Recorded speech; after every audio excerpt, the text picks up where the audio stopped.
Big Ten champs. How does that sound? It sounds so beautiful. I want to give all the glory to God.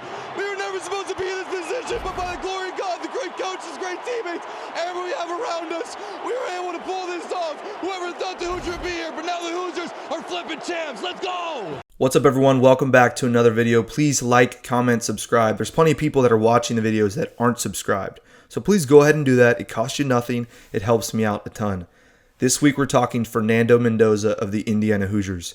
12-0, Big Ten champs, a big-time 13-10 win over Ohio State. They hadn't beaten the Buckeyes since 1988. 81 losses in their career of college football that they've had to Ohio State. First FBS Division I team to 700 losses in the history of the game until Curt Cignetti got to town. Changed it around. Last year they were a really good team, made the playoff. Favorable schedule, so not as dominant. But Cignetti brings in Fernando Mendoza from Cal. They are dominant this year. It has a lot to do with his play. In the Big Ten Championship, 15 of 23, 222, a touchdown and an interception. Made some big-time runs, created plays with his legs. The Heisman Trophy ceremony. It's going to come down to him and Diego Pavia. The Big Ten Championship will matter in that, though. He played really well in clutch moments against the number one team in the country, defending national champions. I think he gets the edge over Pavia. We'll find out later down the line when the Heisman Trophy ceremony happens. But Fernando Mendoza balled on Saturday night in Indianapolis, and he does have a future in the NFL. Take it from them all here tonight. First place to the left.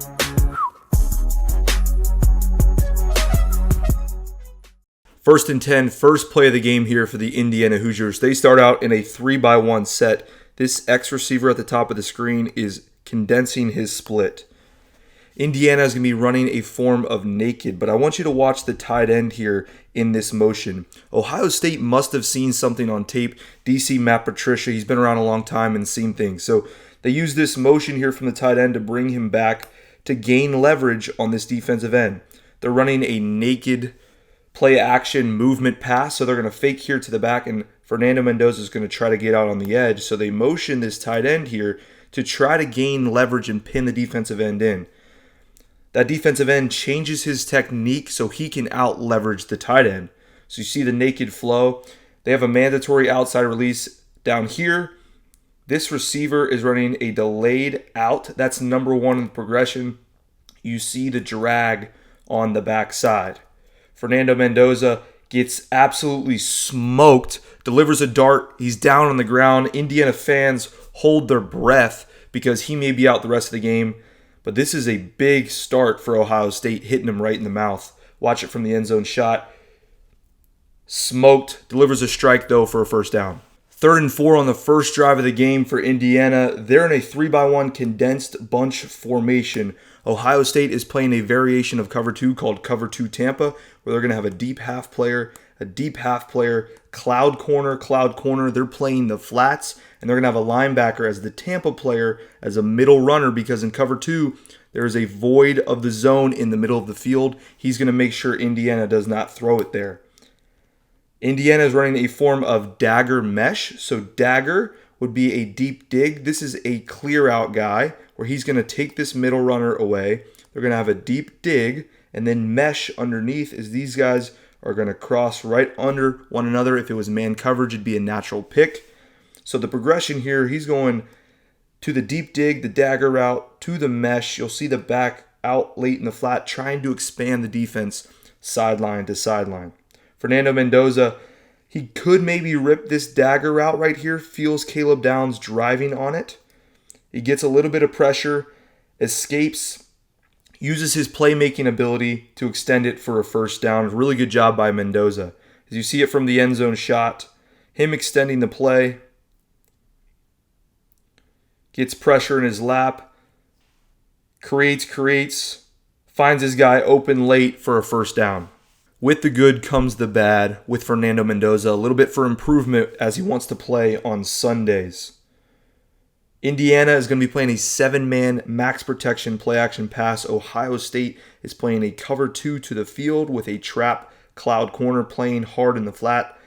This defender right here is going to be carrying their best receiver in Omar Cooper, who's going to split the middle of the field. It's a perfect concept versus this coverage. Off of one hitch, Fernando Mendoza should be letting this ball go. Amari Cooper has 2 steps on this guy. The ball should be thrown over the top to him. Fernando Mendoza takes a little bit too long. This is the play Omar Cooper Jr. gets hurt on. He needs to get this ball out sooner. We'll see it from the end zone. Motions the tight end over. Play action. Hitch. The ball should be out. He should be throwing it over the top. He waits too long. Then his guy's running down the field has to make up for it. Underthrown. That ball needs to be out. 2nd and 9 after the Julian Sain interception in his own territory. Mendoza doing a good job, seeing coverage, playing on time, playing in rhythm. They're going to have a concept here known as drive. They're going to have a 6-step speed out on both sides. Those are free access throws. They're going to have a shallow, the 12-yard basic, and then the back's moving over, check protection, and he's right here. Now he would start on one of these sides. Do I have it or do I not? Moving to the high-low of this player on the shallow basic, a triangle read down to the back. What he does see is the leverage of this corner playing off and inside. He feels like that's free access. I know I can take it on rhythm. It's not going to be a contested catch. I have the throw. It's exactly what he does. Sees the coverage, playing on time, doing his job within the offense, rips it outside for a first down. 3rd and 2, Indiana's in a 2-by-2, 2 receivers alignment here. This is a favorable box for them. Indiana's going to have a quarterback draw on with a run-pass option. So it'll be a mirrored concept, meaning that they're running the same thing on both sides. Mandatory outside release. A quick little speed out here from both sides. If he can throw that, he's going to throw it. He sees man coverage. He sees his linebacker attach. He doesn't have the throw. Ends up being a favorable box. I mean by that is the numbers game. So you have 5 offensive linemen plus a back. That's 6 players to block. 1, 2, 3, 4, and 5.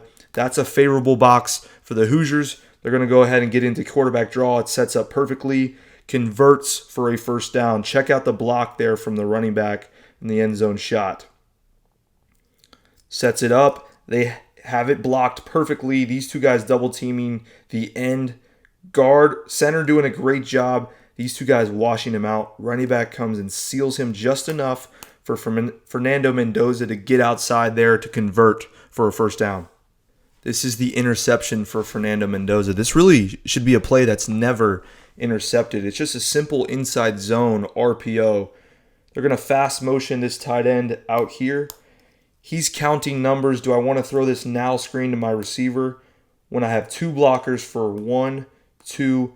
This guy's coming from depth. He feels like he has the numbers to out leverage that. But what happens here is this receiver playing the point, you have a press corner. That should be your initial block and let this tight end wrap up here for the safety. They do something called an X block where they're going to exchange responsibilities. But that allows this corner to go ahead and jump that. Fernando Mendoza's making the throw to the outside.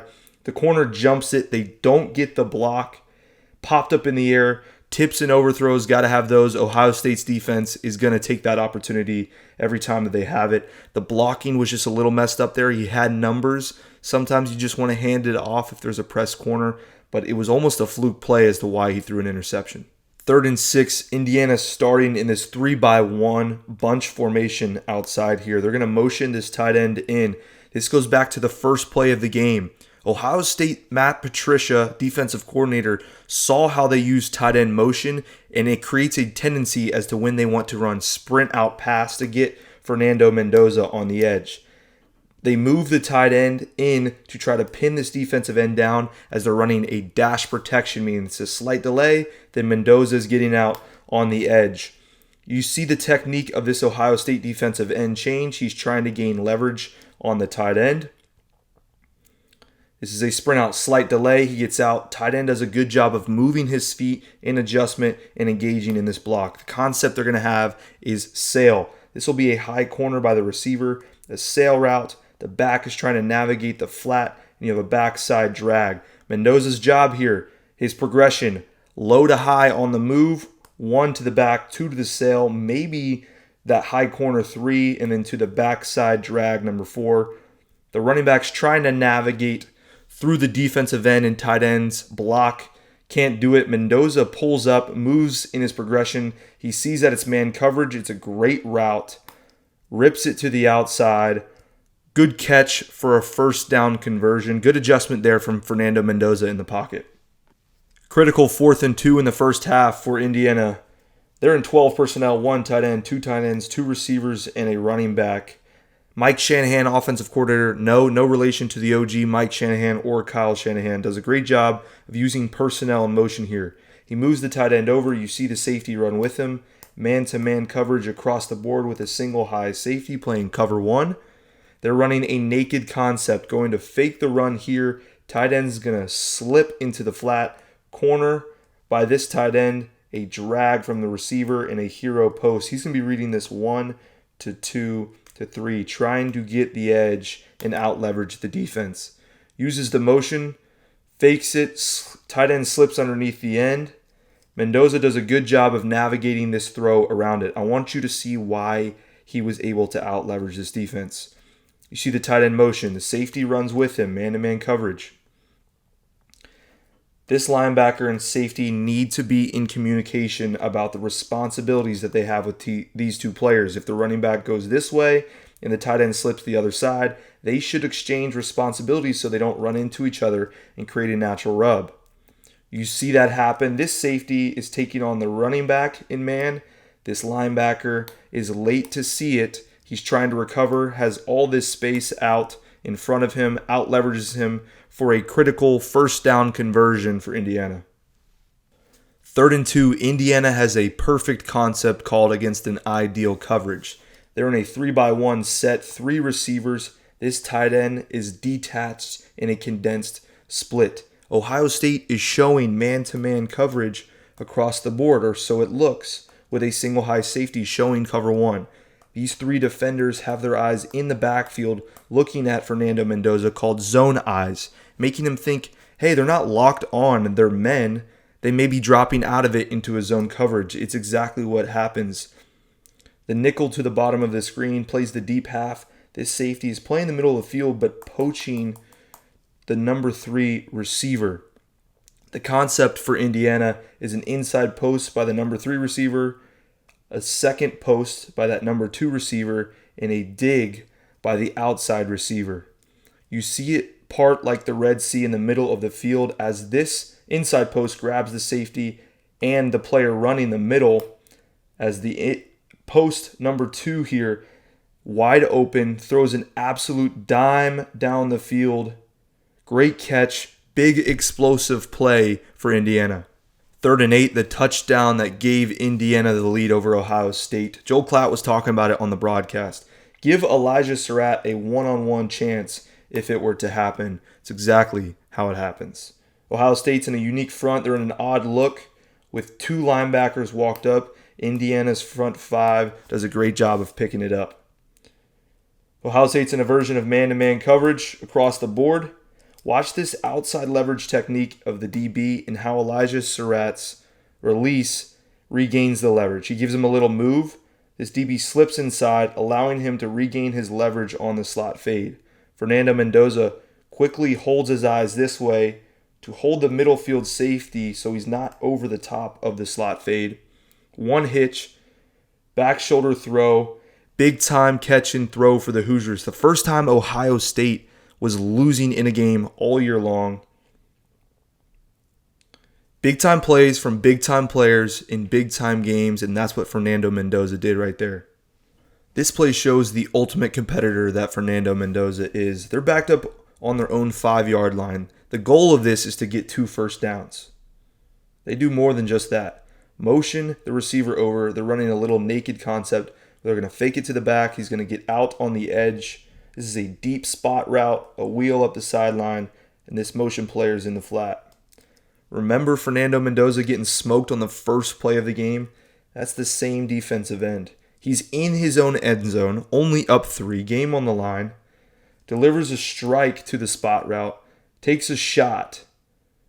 That's a huge first down to keep the drive going, burn more clock, and force Ohio State to have to do more on defense. This is another 2nd and 10 on the same drive. Need another first down to achieve their goal of chewing up some more clock. They go inside zone play action.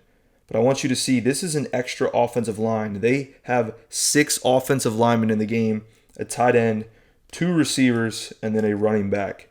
They're in a max protection. Fake the inside zone. This is a deep out by the receiver and a dig on the backside. Mendoza, he wants to throw this out right now. He could do it. He's got a defender right in his lap. Doesn't feel like he can make the throw. Gets out, aborts. Good job retracing by the receiver. Throws it across his body. A strike for a first down. Watch the end zone shot. The talent he has to be able to do this. Inside zone, wants to throw it.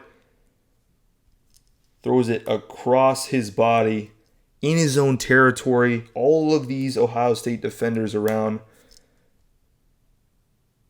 First down, keeps the clock moving and moves the chains for the Hoosiers.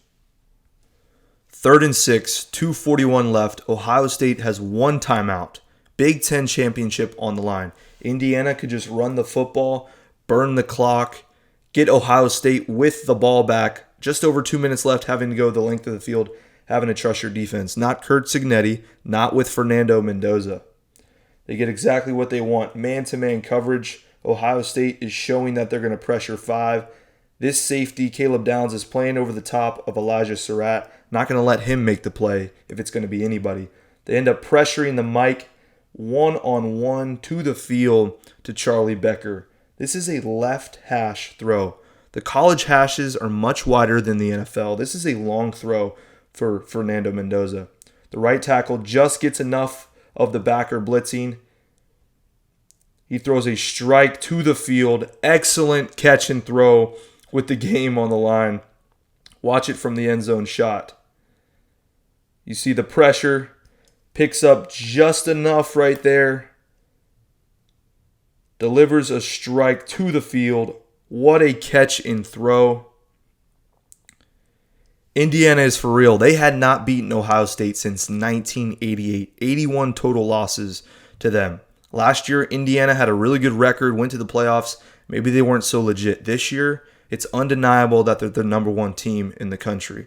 To beat Ohio State like that, someone who hasn't trailed in a game all year long, Curt Cignetti has Indiana here to stay. Fernando Mendoza is arguably going to win the Heisman. It's going to be between him and Diego Pavia, but the game in the Big Ten Championship, when moments were big, he needed to be clutch. He came through. And a performance like that to take down the number 1 team has to matter on a Heisman resume. I imagine Fernando Mendoza probably wins it because of this game right here. Excellent performance from him.